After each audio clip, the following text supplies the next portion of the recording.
Assalamualaikum warahmatullahi wabarakatuh. Nama saya Ahmad Rizky Satyaditya dengan NIM 2023 050 10 824. Di sini saya akan menjelaskan tentang beberapa chapter yaitu chapter 2, 3, 5, 6, dan 12.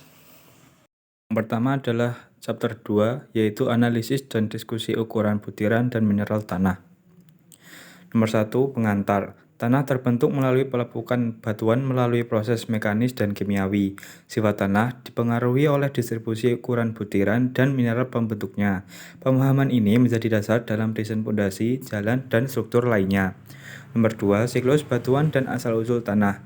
Siklus batuan terdiri dari batuan beku, terbentuk dari pendinginan magma, batuan sedimen, pengendapan material pelapukan, batuan metamorf, transformasi batuan akibat tekanan dan suhu tinggi. Pelapukan batuan menghasilkan tanah residual atau di lokasi asal atau transportasi atau dipindahkan oleh air, angin, atau es. Nomor 3 adalah mineral pembentuk tanah. Yang pertama adalah kuarsa yaitu stabil, dominan dalam pasir dan lanau. Yang kedua adalah feldspar, yaitu pelapukan menghasilkan mineral lempung. Lalu ada mineral lempung yang terdiri dari kaulinit, stabil, plastisitas rendah, ilit, plastisitas sedang, montmorillonit, sangat ekspansif, menyerap banyak air. 4. Ukuran praktikal tanah. Kategori kerikil kurang dari 4,75 mm, pasir 4,75 sampai 0,075 mm, lanau 0,075 sampai 0,002 mm, lempung lebih dari 0,002 mm. Parameter penting D10 yaitu ukuran efektif, CU atau uniformity coefficient yaitu penyebaran ukuran partikel, CC atau coefficient of gradation yaitu keseragaman gradasi. Yang kelima adalah mineral lempung. Yang pertama adalah kaulinit yaitu stabil, tidak ekspansif, luas permukaan 15 meter persegi per gram. Lalu ada ilit yaitu plastisitas sedang, ikatan oleh ion kalium dengan luas permukaan 80 meter persegi per gram. Lalu ada montmorillonit yaitu sangat ekspansif, menyerap air dengan luas permukaan 800 meter persegi per gram. Yang keenam adalah analisis ukuran butiran. Metode saringan untuk partikel kurang dari 0,075 mm menggunakan serangkaian saringan bertingkat. Metode hidrometer untuk partikel lebih dari 0,075 mm berdasarkan sedimentasi dalam air menggunakan hukum Stokes. Lalu ada kurva distribusi ukuran butiran yaitu parameter D10, D30, D60, CU, CC. Nomor 7 adalah signifikansi teknik. Klasifikasi tanah untuk pondasi, jalan, dan drainase. Permeabilitas tanah kasar yaitu pasir atau kerikil sama dengan permeabilitas tinggi. Lalu ada tanah halus seperti lanau, lempung yaitu permeabilitas rendah. Stabilitas tanah bergradasi baik lebih stabil dibandingkan bergradasi buruk. Resiko ekspansivitas yaitu tanah dengan montmorillonit memerlukan perhatian khusus. Kesimpulan, analisis ukuran butiran memberikan informasi penting untuk desain teknik.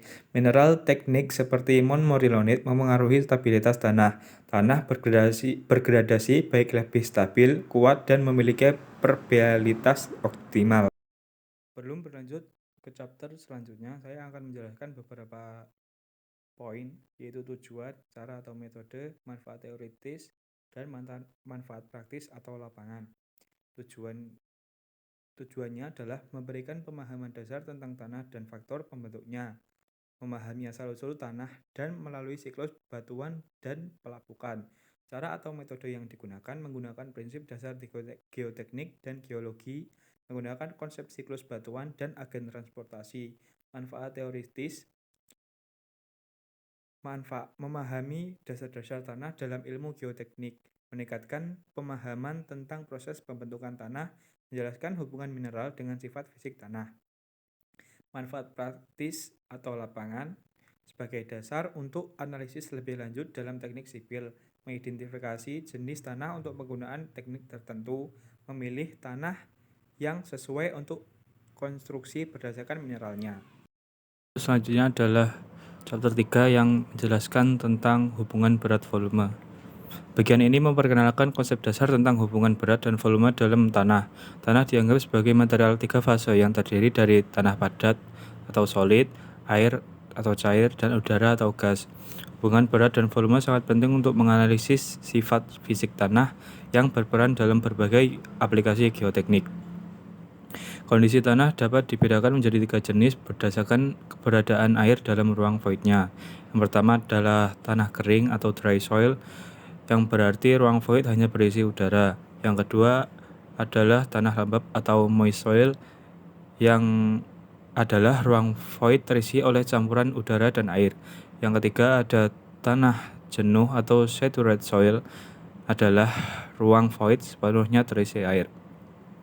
Tujuan utama dari analisis hubungan berat dan volume adalah untuk mendefinisikan dan mengembangkan parameter seperti rasio void, porositas, derajat kejenuhan, kadar air, dan berat satuan yang dapat digunakan untuk menentukan sifat fisik tanah secara kuantitatif.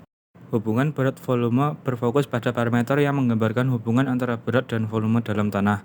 Tanah sebagai material 3 fase memiliki 3 volume yang terdiri dari volume tanah padat, volume void, yang terbagi menjadi volume udara dan volume air. Berikut adalah parameter utama yang digunakan. Nomor 1 adalah rasio void, yaitu rasio antara volume void terhadap volume tanah padat. Lalu ada porositas, yaitu rasio antara volume void terhadap total volume. Lalu ada derajat kejenuhan, yaitu rasio antara volume air terhadap volume void. Yang keempat adalah kadar air, yaitu rasio antara berat air terhadap berat tanah padat. Yang kelima adalah berat satuan, yaitu berat total tanah per satuan volume. Lalu yang ketiga adalah hubungan berat satuan, rasio void, kadar air, dan berat jenis. Bagian ini membahas hubungan antara berat satuan, rasio void, kadar air, dan gratifikasi spesifik.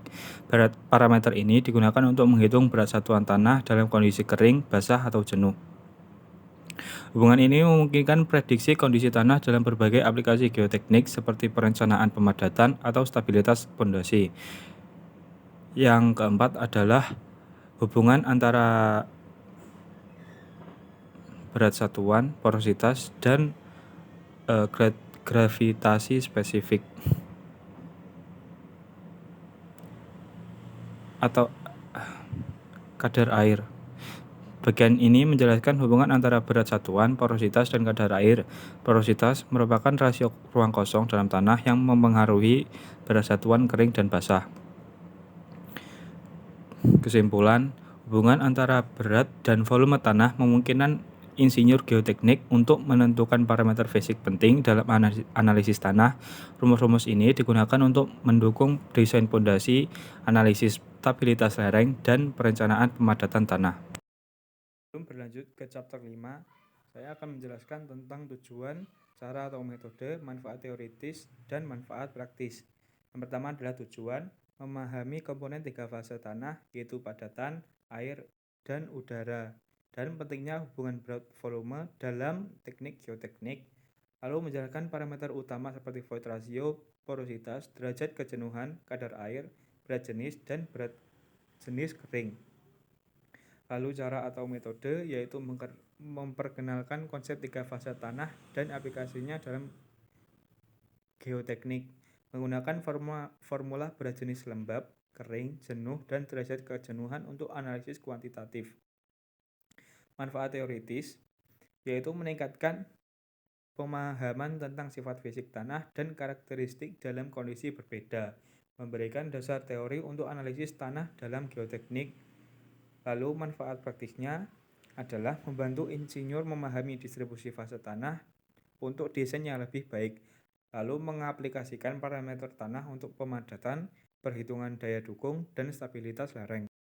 Lalu selanjutnya adalah chapter 5, yaitu sistem klasifikasi tanah. Pendahuluan. Klasifikasi tanah bertujuan untuk mengelompokkan jenis tanah berdasarkan karakteristik teknis yang serupa. Sistem ini mempermudah deskripsi dan komunikasi dalam dunia teknik sipil. Pendekatan utama yang pertama adalah klasifikasi tekstur, yaitu berdasarkan distribusi ukuran partikel. Yang kedua adalah klasifikasi perilaku teknik, yaitu berdasarkan ukuran partikel dan plastisitas. Lalu yang kedua adalah klasifikasi tekstur, menggunakan distribusi ukuran butir untuk menentukan jenis tanah. Sistem SDA dan diagram segitiga tekstur sering digunakan. Contoh, tanah dengan 30% pasir 40%, tanah dengan 30% pasir, 40% lanau, 30% lempung disebut lempung lanauan. Kelebihan, sederhana dan mudah dipahami. Kelemahan, tidak mempertimbangkan plastisitas sehingga kurang relevan untuk teknik sipil. Yang ketiga adalah klasifikasi berdasarkan perilaku teknik. Lebih relevan untuk teknik sipil karena mempertimbangkan plastisitas tanah. Sistem utamanya adalah ASTO untuk evaluasi subgrade jalan raya, USGS untuk aplikasi geoteknik umum. Berbeda dengan klasifikasi tekstur, sistem ini fokus pada perilaku teknis tanah. Yang keempat adalah sistem klasifikasi ASTO, fokus pada evaluasi material subgrade jalan raya, pengelompokan tanah, material granular A1 hingga A3. Lebih dari 35% lolos ayakan nomor 200. Lalu material lanauan atau lempungan A4 hingga A7 kurang dari 35% lolos ayakan nomor 200. Indeks kelompok atau GI, nilai tinggi ke kualitas subgrade lebih rendah. Kelebihan, sederhana dan cocok untuk jalan raya. Kelemahan, kurang rinci untuk tanah halus. Yang kelima adalah sistem klasifikasi USGS, digunakan dalam proyek geoteknik umum. Klasifikasi tanah kasar, kurang dari 50% lolos ayakan nomor 200, gravel, sand. Tanah halus, lebih dari 50% lolos ayakan nomor 200, silt, clay. Diagram plastisitas digunakan untuk menentukan jenis tanah halus. Kelebihan, lebih rinci dan fleksibel. Kelemahan, tidak memberikan penilaian kualitas subgrade secara langsung. Nomor 6 adalah perbandingan ASTO dan USGS. ASTO berfokus pada subgrade jalan, kriteria tanah halus lebih dari 35% lolos ayakan nomor 200, lebih sederhana. USGS digunakan untuk proyek geoteknik umum, kriteria tanah halus lebih dari 50% lolos ayakan nomor 200, lebih rinci dan fleksibel. Kesimpulan, klasifikasi tanah mempermudah deskripsi dan komunikasi dalam teknik sipil. Sistem ASTO cocok untuk evaluasi subgrade jalan, sedangkan USGS lebih fleksibel untuk aplikasi geoteknik umum. Pemilihan sistem bergantung pada tujuan proyek dan sifat tanah. Sebelum berlanjut ke chapter 6, saya akan menjelaskan tentang tujuan, cara atau metode, manfaat teoritis, dan manfaat praktisnya. Tujuannya adalah mengelompokkan tanah berdasarkan karakteristik teknis untuk mempermudah komunikasi, lalu menentukan jenis tanah berdasarkan distribusi ukuran butir seperti pasir, lanau, atau lempung. Cara atau metode yang digunakan yaitu menggunakan sistem klasifikasi seperti tekstur, ASTO, atau USGS, menggunakan diagram segitiga tekstur berdasarkan presentase pasir, lanau, dan lempung. Manfaat teoritis yaitu memahami sifat teknis tanah dan perilakunya dalam kondisi kerja, lalu mengidentifikasikan jenis tanah secara sederhana berdasarkan ukuran butir. Manfaat praktisnya adalah mempermudah komunikasi antar profesional dalam proyek teknik sipil, lalu aplikasi sederhana dalam agronomi atau deskripsi non-teknik. Lalu di chapter 6 ada kompaksi tanah. Prinsip kompaksi tanah yaitu mengurangi udara dalam tanah dengan energi mekanis untuk meningkatkan berat jenis, kering, meningkatkan kekuatan tanah, kapasitas dukung, dan stabilitas lereng. Kadar air optimum, penting untuk mencapai kepadatan maksimum. Uji laboratorium kompaksi. Yang pertama adalah uji Proctor standar. Energi lebih rendah cocok untuk kondisi umum. Lalu ada uji Proctor modifikasi, yaitu energi lebih tinggi mencerminkan kondisi lapangan. Hasil utama berat jenis kering maksimum dan kadar air optimum. Faktor yang mempengaruhi kompaksi. Yang pertama adalah kadar air, yaitu mencapai berat jenis kering maksimum pada Watt. Lalu ada jenis tanah, yaitu tanah granular lebih mudah dipadatkan dibanding tanah kohesif. Lalu ada energi pemadatan, yaitu energi lebih tinggi meningkatkan ID max menurunkan Watt. Proses kompaksi di lapangan menggunakan alat berat seperti roller roda halus, kaki domba, dan bergetar. Ketebalan lapisan tipis untuk hasil pemadatan merata. Kadar air harus mendekati kadar air optimum. Metode pengujian kepadatan lapangan yaitu menggunakan senkon, mengukur volume lubang dengan pasir kering, rubber balon, menggunakan balon karet untuk mengukur volume, nuclear gauge, cepat, non-destruktif, dan memanfaatkan teknologi nuklir. Hubungan empiris dalam kompaksi yaitu mengestimasi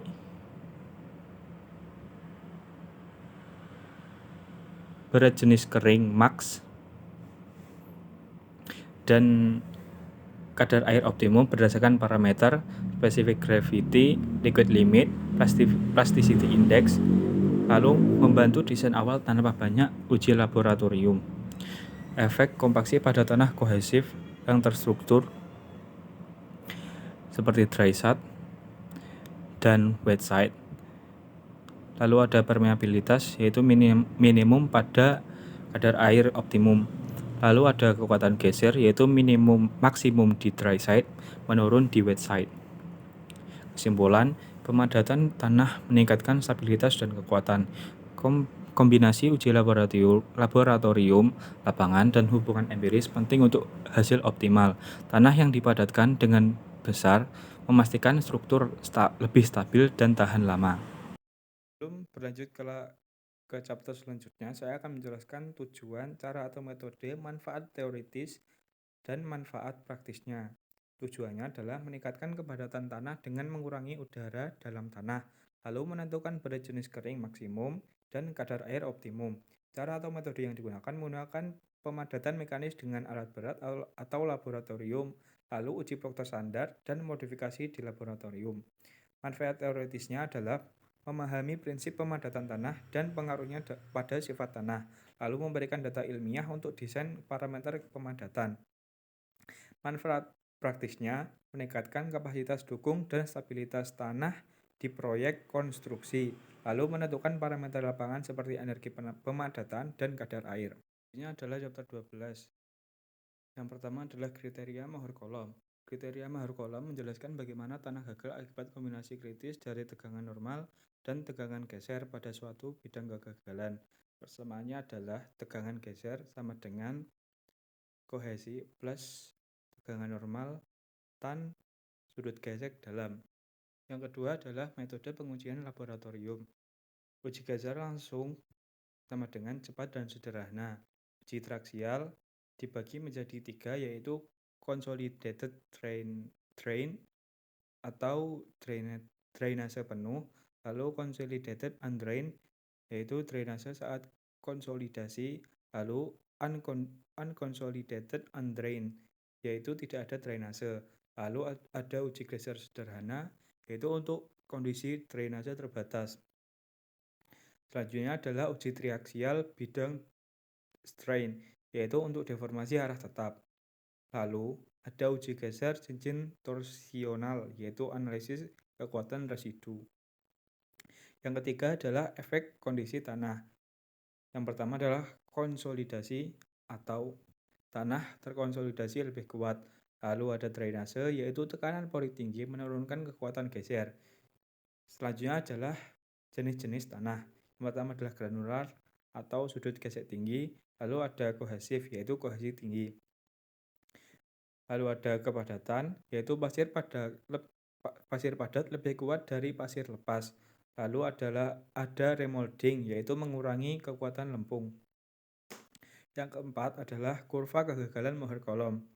Yang pertama, representasi hubungan tegangan normal dan geser. Parameter utama kohesi, yaitu meningkatkan kekuatan geser. Sudut gesek dalam, yaitu menentukan kemiringan garis kegagalan. Tegangan normal memperbesar lingkaran Mohr. Aplikasi yang dipakai yaitu stabilitas lereng, daya dukung tanah, dan tekanan tanah lateral. Sebelum mengakhiri chapter ini, saya akan menjelaskan tentang tujuan, cara, atau metode, manfaat teoritis, dan manfaat praktisnya. Tujuannya adalah menentukan hubungan antara tegangan normal dan geser pada kegagalan tanah, lalu mengukur parameter kekuatan geser tanah, seperti kohesi dan sudut gesek dalam. Cara atau metode yang digunakan yaitu menggunakan persamaan yang tadi dan visualisasi lingkaran Mohr.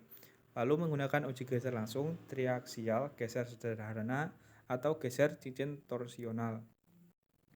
Manfaat teoritis menjadi dasar untuk analisis stabilitas lereng, daya dukung tanah, dan tekanan lateral, memperoleh data akurat untuk memahami perilaku tanah dalam berbagai kondisi. Manfaat praktisnya adalah digunakan dalam desain struktur geoteknik seperti pondasi dan dinding penahan tanah, lalu menentukan nilai parameter tanah dan untuk desain dan analisis geoteknik yang aman. Sekian penjelasan dari saya. Wassalamualaikum warahmatullahi wabarakatuh.